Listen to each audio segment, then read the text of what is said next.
হঠাৎ করে একদিন প্ল্যানিং করে আমরা চলে গেছিলাম সোল অফ বেঙ্গল, যেটা কিনা অ্যাক্রোপলিস মলের ঠিক অপোজিটে।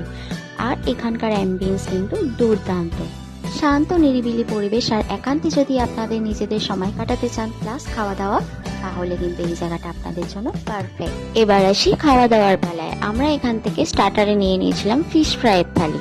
ফিশ থালির মধ্যে কিন্তু 4টে ফিশ ফ্রাই এখানে দেওয়া হয়েছিল। ফিশ ফ্রাই গুলো কিন্তু খুবই ভালো খেতে ছিল। আর এটা হচ্ছে এখানকার মেনু কার্ড।